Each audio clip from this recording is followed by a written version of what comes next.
างน้องน้ำเนาะบ่ได้พอกันแต่ดนเลยพี่น้องเนาะได้ละ10ปลายมือเนาะโดยสวัสดีเด้อน้องน้ำเด้อโดยสบายดีฮักก็ขึ้นมาบ่ขึ้นมาได้มื้อนี้มื้อที่3แล้วพี่น้อง10วันแล้วมั้งบ่มาถ่ายน้องน้ำพี่น้องเนาะตรงนี้เป็นจังได๋เศรษฐกิจน้องน้ำแล้วบ่เฮ็ดหน่อไม้ได้หน่อยเดียวแม่ข้างเวียดนามที่ว่าน้ำท่วมตอนนั้น27ประมาณนั้นมาวันที่33ก็มีวันนี้31เรากลับมาได้แม่นบ่แม่นอ๋อน้ำเนาะแม่นก็ย่างอยู่ภายเมื่อวานนี่ก็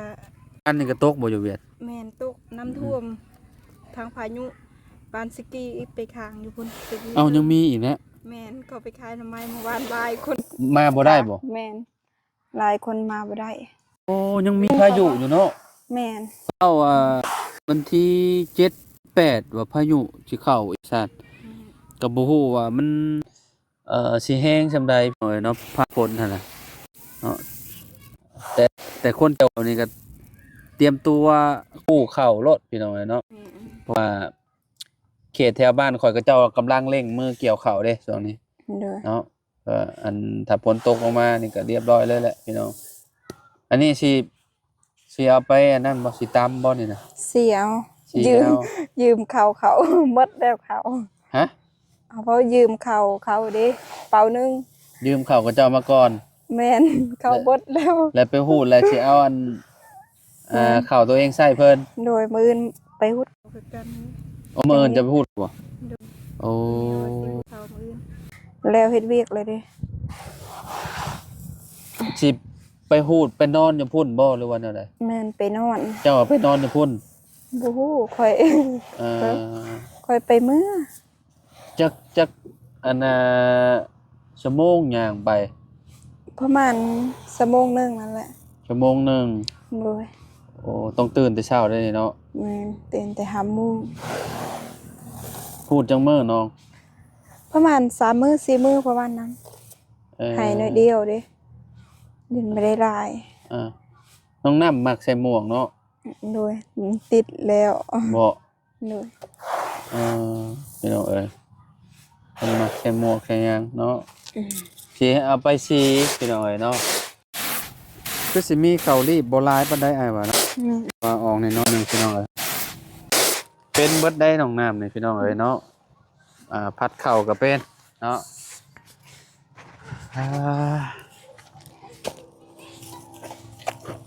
อันนี้ข้าวกระสอบนึงโอ้เอาแบบนี้เลยนี่เนาะเอาระวังมันล่มได้นี่โอ้ล่มนี่งานครับนี่เนาะโอ้ทางแม่ตู้สบายดีแม่สบายดีโดยอยู่ดีไม่แห้งแม่อยู่ดีไม่แห้งมันอยากอันนั้นเนาะแบบว่าอยากดำๆเนาะยืมเขาฮะยืมเข่าเพิ่นบ่เข่าตัวเองยังบ่อันนั้นเบิดเข่ากินก็เริ่มยืมเข่าเพิ่นก่อนเมื่อบ่สมเจ้าไปพูดเข่าพี่น้องเอ้ยเนาะโอ้มิดใหญ่แห้งยอมหาว่าใหญ่ขนาดเลยมิดเข่าเจ้าห้องเข่าหยังนี่บ้านเจ้าห้องนี่ฮะอย่างเขาว่าเขาสว่าโอ้อยู่บ้านเฮาจะว่าห้องเขากาบย่างบ่จักกันนี่พ่องตู้ที่ยามพ่อแต่ว่ามันมิดใหญ่หั่นน่ะโอ้เป็ดกินแล้วฮะเข้านะเป็ดเจ้าเองบ่นั่นน่ะแม่ปลาเต้าหันไปนะโอ้ยพี่น้องเอ้ยเนาะอิ่มคักเป็นยังแลเป็นห้องกับกาบบ่จักขาวๆน่ะแม่นลักไล่ดิโอ้ยมันแห้งรีบมันหอมแม่นเวลามันอยากกินห้ำกินยังโอ้ยเอาเคยเลี้ยงมาแหละเป็ดอันห้องกับกาบเก็บไข่นี่เวลาเพิ่นหิวข้าวนี่โอ้ยบ่อยากให้ว้าวหิวอาหารนี่ 5หมู่ก็คือกันหลัก แม่นเอานอนอยู่ดีๆนี่มันก็ห้องสนั่นหวั่นไหวเลยเอาต้องเลี้ยงอยู่ทงหน้าเป็ดอันนี้น่ะบ่ต้องเลี้ยงอยู่บ้านเนาะเลี้ยงอยู่โค้งอยู่หยังขนาดนั้นแม่เป็นอะไรอาการแบบว่าเจ็บมันนิ้วไข้ในระบบหรือว่าแนวใด อยากเจ็บอยู่ ได้ยาดีอยู่หรอวะบ่าวตูนเพิ่นเอามาให้อยู่หรอวะ แม่น คือสิไข้อยู่ดอกกินต้มกินข้าวมื้อบ่ได้ต้มบ่หรือว่าแนวใด ต้ม ต้มเอาได้เนาะ คือของไม้นี่ หลุดออกพี่น้องเนาะหลุดออกจังอันเลยไหม อัน หาก็อันหนึ่งเนาะถ้ามันน้อยๆนี่คือสิออกหลายอยู่ข่อยว่า แม่น เพราะว่าถ้ามันใหญ่แล้วมันจะรุดยากพี่น้องเอ้ยเนาะก็คือถ้ามันออกมาเบิดนี่ก็สบายพี่น้องบ่ยากไปผ่าตัด มัน เนาะ ออกหมดสบายแล้วหนู อ่า มันบ่มัก เฮาก็เฮ็ดเวียกเฮาก็เจ็บอยู่เนาะ แม่ มันอย่างเครื่องๆเป็นอะไรไปติดอยู่เวียดบ่ไปอยู่หลายมื้อไปอยู่แบบใดแม่ ข้างน้ำลาย บ่แม่ว่าเจ้าไปนอนอยู่ไสอันน้ำท่วมนี่เจ้านอนอยู่ในตลาดบ่หรือแนวใด นอนอยู่เฮือนเวียด นอนอยู่เพิ่นเวียด เอาขึ้นลื่นกับเพิ่น บ่ลืมพ่อก็เวียดให้ เออ ให้นอน เพิ่นก็ใจดีอยู่เนาะเพิ่นให้นอนอยู่เนาะ ให้นอน อ่า แล้วก็เวียดให้ อ่าข้าวหน้ามันยังก็เจ้าก็ให้กินบ่ ให้กิน อืม แต่บ้านเฮาจะคืนนี่เขาบ่ให้ชื่อ บ่ หรือว่าเจ้าเมียนเงินอยู่รถ โอ้ กินหมดเดี๋ยวมีเงินจ้างรถ ก็เจ้าเว้าว่าอันให้เจ้าเอาเงินไปซื้อกินบ่กับข้าวกับน้ำกับเจ้าเลี้ยงอยู่จักมื้อก็อยู่พุ่นน่ะ ที่ 4มื้อโอ้คิดฮอดบ้านจะจ้อยเลยหั่นเนาะ แม่จะให้ จนให้ โอ้พี่น้องเอ้ยเนาะก็คือว่าแล้วเนาะมันน้ำขึ้นแห้งแมันบ่แบบว่ามัน น้ำขึ้น มันมันตัดทางบ่เลยนะได้ ตัดทางหมดเลย เออ อันนั้นเรียนว่าจะบาทของบ่าวฮอดฮอดเรียนเลย จนน้ำลดน้ำยังจะข้ามมาได้เนาะ แม่ คือได้ยินน้องน้ำว่ามีคนติดอยู่ว่าซั่นไปหาขายอยู่บ้านนี่คนในบ้านนี่น้ำท่วมอยู่หมู่บ่ เขาชอบ มื้อใด มือทางไหน บ่เว้าคุมื้อนี่มันลดแล้วบ่น้ำ ฟังลงมื้อนี้ต่ำปันปีกันไล่คนทาง ยังบ่ได้กลับตอนนี้นะ เออ เออ เขากลับกันมื้อนี้ กลับได้มื้อนี้เนาะ กลับนำลงแล้ว ใครเน็ตเจ้าบ่ได้ไปอีกรอบนี่เนาะถ้าไปอีกรอบนี่ติดอีกแล้วเนาะ บ่มีทำไม แต่มีหน่อไม้ก็ไปอีกแล้วเนาะเพิ่นก็โอ้เพิ่นก็ให้อยู่เนาะเพิ่นก็ใจดีอยู่เนาะ ใจดีเบียด เออ ข้าวน้ำอาหารก็เขาบ่ให้ชื่อเขา คิดฮอดนะลูกนะผัวจะจ้อยเลยเนาะ แม่นที่ทอดลูก พี่น้อยนะน้ำท่วมหลายมื้อช่วงนั้นพี่น้องเพราะว่าพายุเข้าแบบตกตลอดเนาะอยู่เวียดก็ได้เนาะแบบแทบทุกมื้อเลยพี่น้องเอ้ย แต่พอตกเขาก็ได้ปล่อยเคลื่อนน่ะมันไม่ลายอยู่มา อืม ปล่อยน้ อืม พี่น้องเอ้ยเนาะใครแน่เนาะแม่เนาะ ำโอ้ เนาะกินยาไปเรื่อยๆเนาะบางทีมันอาจสิหลุดออกมาหลุดออกมาเรื่อยๆก็หายไปเองก็มีได้พี่น้องบางทียาวิเศษเด้เนาะถึงว่าลูกคุณแม่บ่ได้ก็ออกเนาะมียืมข้าวยืมน้ำเพิ่นมาเลยก็ได้ข้าวเจ้าของเบิดแล้ว แล้ว กะว่าสิได้จักกระสอบบัดนี้ เขาจะให้ มื้อข้าวอยู่ให้จัง บ่ฮู้กันแล้วยังทัน โอ้แสดงว่าข้าวงานเนาะข้าวสมเจ้าเนาะแบบว่าบ่ได้ฮู้แต่หัวปีนะตัวนี้เนี่ยข้าวข้าวดอนี่เนาะ แม่ อันนั้นข้าวงานพี่น้องเนาะคือแบบเดือน12เนาะเดือน12ลาวใกล้สิเบิดแล้วพี่น้องเอ้ยก็สิได้สิฮู้เนาะก็ดีแล้วเนาะมันฝนจะบ่ตกห้ามเนาะมันจังบ่เปียกฝนพี่น้องเอ้ยเนาะนี่ยืมเพิ่นมากินก่อนเนาะน้องน้ำว่าน้องน้ำสิเอาไปสีบ่กล้าตับได้เหรอมันหลายโพดว่ะ กระสอบหนึ่งอันนี้เนาะสอบหนึ่งก็เวลาเฮาพัดออกมันก็น่าได้พี่น้องยังเหลือส่ำนี้ตัวปีกมันอืม เขาชอบนึง ยืมเพิ่นสอบหนึ่งบ่เอ่อ มาอันก็ตะวิงปูดกี่ก็เอามาลับเลย นี่น้องเอ้ยเนาะสิฝากนี่น้องน้ำพัดผู้เดียวเลยเนาะอันนี้มันเป็นหยังมันคือดำตัวเปื้ออยู่เนาะแค่บัตรอันนี้ทนเนาะน้องน้ำเนาะ โดย อ๋อข่อยซื้อมาให้ตอนนั้นพี่น้องยังใช้งานได้อยู่ยังบ่ขาดอยู่ทนแฮงอยู่เลยตัวอยู่ในเหล้านะครับยังบ่ได้เป็นหยังบ่จังน่ะ ครับแล้ว ฮะ ครับแล้ว มันเริ่มขาดแล้วโอ้มันโดนแล้วเด้ ต้น เนาะตั้งแต่เดือนยังบุตากแดดตากฝนว่ามันทนจำนี้ก็ถือว่าโอเคแล้วคุ้มแล้วนี่ หน้ากระด้างมาเต็ม อืม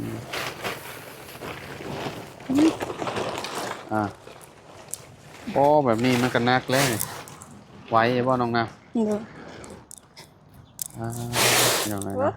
น่าจะกัด ลาย ตะ โพ วิง ดไงวะลายแห้งไว้อะไส้ออกโอ้ ต้นเนาะ บ่เวลาเอาไปสีมันเป็นโฮงสีน้อยมันก็มันออกอยู่แบบนี้แต่มันก็เสียดายเลยพี่น้องเนาะเราต้องยี่ให้มันเอามากมันหลุดออกจากกันเนาะอืม มาเด้อมาพัดเข่าเด้อโดย มาผัดข้าวซอยนี่บ่เป็นกระพัดข้าวแล้ว อ่ะพัดบัน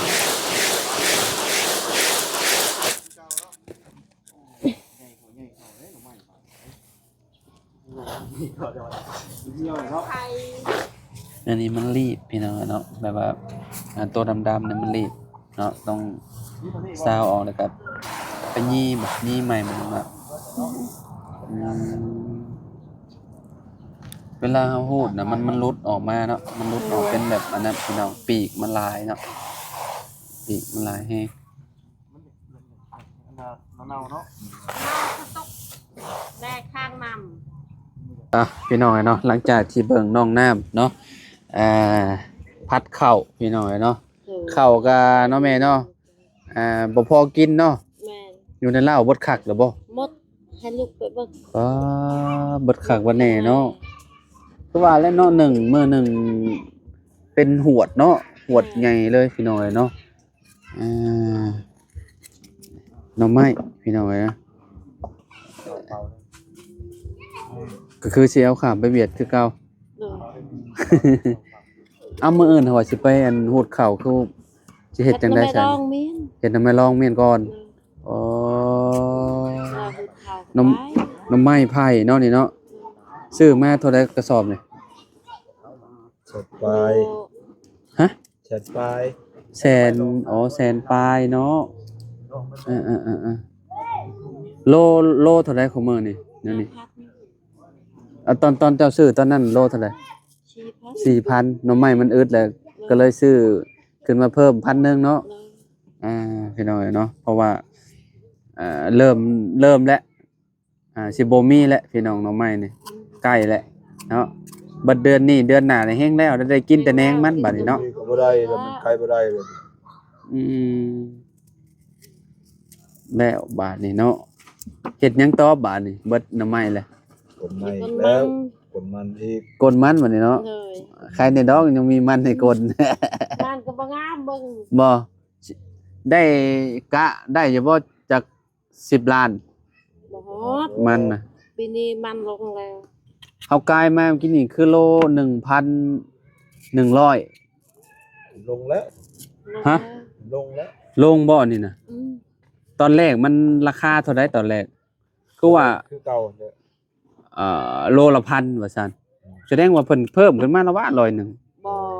หือ ขึ้น จะเก้าโลชอกพันเขาขาย อ้าวมันยัง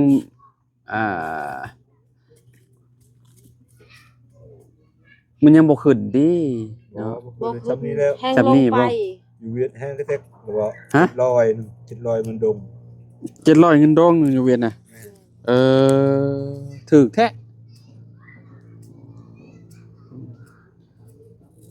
มันก็บ่ฮอดดอกเนาะ10 ล้านเนาะ บ่ ดอก แต่เก้าชุมเจ้าได้เท่าไรใส่จุดนั้นนี่นะ เก้าล้าน ฮอด9 ล้านปีกายนี่ฮอดเท่าไรปีกาย ที่การนั่นแหละ ได้เท่าไร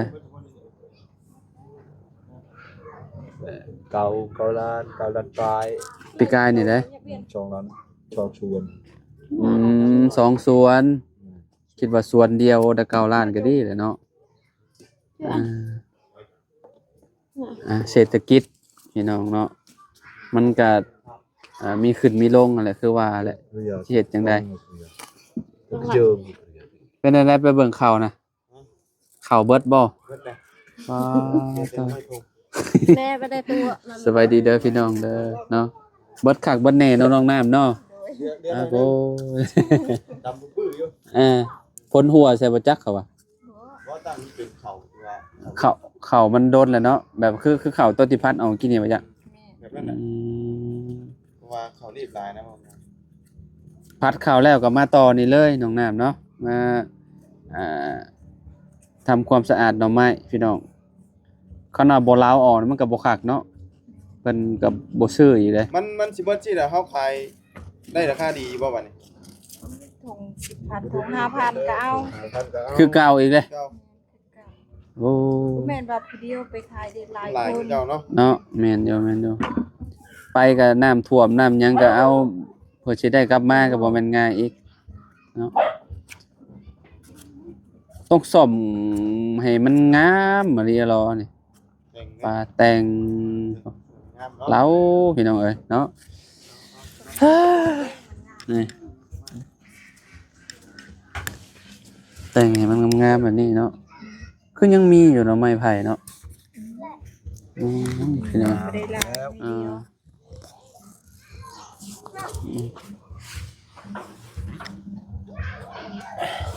มีแต่หน่อไม้ไผ่อย่างเดียวแล้วว่านี่ แม่น เอ่อหน่อไม้ไล่อึดแล้วบ่นี่น้องครับ บ่มี บ่ แล้ว มีแล้วเนาะ แม่นไปหากัน มีแต่ ยาก แหนงมันอย่างเดียวนี่เนาะ แม่น หน่อไม้ไอ้มันก็เบิดเป็นคือกันได้พี่น้องเอ้ยเนาะหามาก็มื้ออันนี้ซื้อมาแสนปลายสิได้เท่าใดบัดนี้กำไรได้อยู่บ่พอกำไรได้อยู่บ่ ได้จากบ่อแล้วจากกัน โอ้ยเนาะเสี่ยงเลยเนาะเฮ็ดแล้วก็มีหยังแม่เจ้าว่าอันเราว่าบ่ได้ไปเราสิเฮ็ดดองแม่นก่อน แม่นเฮ็ดดองก่อนแล้วหุดเขาจังไปแม่นมันหลายก็ ดองแบบใดเนาะ เฮ็ดแล้วไม่ดอง คือแบบต้มคือมื้อนั้นน่ะบ่ต้มแล้วก็ดองเมี่ยน เลย ใส่เกลือบ่ บ่ บ่ได้ใส่ บ่ได้ใส่ เออ แล้วหุดเขาก็ไปขายเฮ็ดไรละ อืม เป็นน้ำเมียนด้วยมันเน่า อืมในบ้านดองเมี่ยนก็มีแต่อันนั้นแหละเอาไว้กินช่วงมันบ่มีช่วงหน่อไม้บ่มี ทำไมพางน่ะน้ำเมียนกินหน่อยเดียว30ถุง บ่แม่เจ้าเฮ็ดนะ บ่อันนั้นโตเฮ็ดแล้วไม่ดองนั่นให้น้าสาวเฮ็ดให้แล้วไม่ด อ๋อ อง แต่ว่าแม่เจ้าเฮ็ดแล้วมันบ่ได้บ่ แม่นมันบ่ได้แค่น้ำเมียนโดนน้ำมันเน่า อืมพี่น้องเอ้ยเนาะ ถ้าคนมันพูดจะกินหมด อืม น้ำกวนมันบ่มีแล้วไม่กิน บัดกดมันเลยน้ำบ่มีหน่อไม้กินมันก็บ่คักแล้วติ แม่ แล้วอยากหน่อไม้พี่น้องเอ้ยเนาะ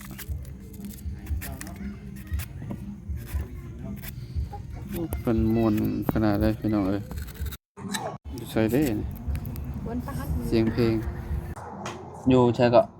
คือว่าวันประหัสมื้อนี้ อยู่คิดบ่นี่น่ะเออพี่น้องเอ้ยเพิ่นสิแล้วนี่ก็ข้ามเติบได้น้องเนาะ พี่น้องเนาะก็เฮ็ดแนวใดเนาะคนเฮาต้องสู่ต่อไปเนาะคันว่ามีเวียกมีหยังเฮ็ดก็เฮ็ดเนาะยามบ่มีก็อยู่ซื่อๆก่อนเนาะจังน้อยก็ กลหมอกกลมันนี่แหละน้องน้ำนี่เนาะใกล้เลยเด้เนาะมันวิทย์หน้าฝนก็เริ่มทอด เดือน มันแล้ว 11นี่เขา ทอดมันแล้วก็ซื้อข้าวกินนี่เนาะ แม่น กะว่าสิได้สอบพอข้าวเจ้า ประมาณได้ได้ไปสอบแล้ว อยู่ในให้ได้ อ่า 10ปลายกระสอบพูด2มื้อแล้วบ่10ปลายกระสอบ แล้ว ไวแท้ ไว้ให้มือเดียว โอ้ ให้มันละลาย อ๋อ บ่มีผู้ทัด ฮูดหมดมือกันแล้ว อ่า 3-4 คนฮูด พูดเสือกันเนาะอันนั้นมันคายบ่เบิดบ่ มะนาวกีนะตะมา เนาะ มันคายบ่เบิดบ่ไอ้ตัวนั้นน่ะน่ามักพริกน่ะ เอาต้นอย่างนี้ อ๋อตาเป็นกินบ่ อ่า อืม เผ็ดชุบ อืม เอ้า ทอดมียุ่งมีประคับ สีดาว เจอให้เมียให้เนยชีโดย nó cái nhà cả เจอ có phải ông có cách อ่า gì thế เนาะ เจออ่ะ anh ông có thể อ่าตัวพี่น้อยเนาะ น้องเมีย được ชี rồi โดย chớ này gấp nó อ่ะโอเคพี่น้อยมื้อนี้ก็แวะเวียนมาทางพี่เนาะทางเพื่อนน้องน้ำเพิ่นพี่น้องโดนๆเนาะจังได้มาพ้อกันพี่น้องเนาะเพื่อว่า FC เนาะเพิ่นคิดฮอดน้องน้ำพี่น้อยเนาะ ก็เลยมาถ่ายทำน้องน้ำให้เบิ่งว่าแต่ละมื้อน้องน้ำเพิ่นเฮ็ดหยังแหน่พี่น้องเนาะก็ยังเฮ็ดหน่อมงหน่อไม้คือเก่าอยู่พี่น้องเพราะว่าช่วงนี้มันยังเบิดเนาะก็ถึงจังหวะ แต่มันบ่หลายเดียว ผัดคงผัดเก่าพี่น้องก็เบิดแล้วแหละพี่น้องเอ้ยเนาะก็บ่ได้หลายดอกเนาะ ได้ประมาณ3โล4โล อืมเอาไปซะหน่อยเนาะอยู่ดีแห้งแม่สู้ๆเด้อจะหน่อยก็หายเนาะโดยพี่น้องเอ้ยเนาะไปน้องน้ำสบายดีเด้อเอาขอบใจเนาะบัตรเด้อพี่น้องเบ่สุขุสุขคนเนาะ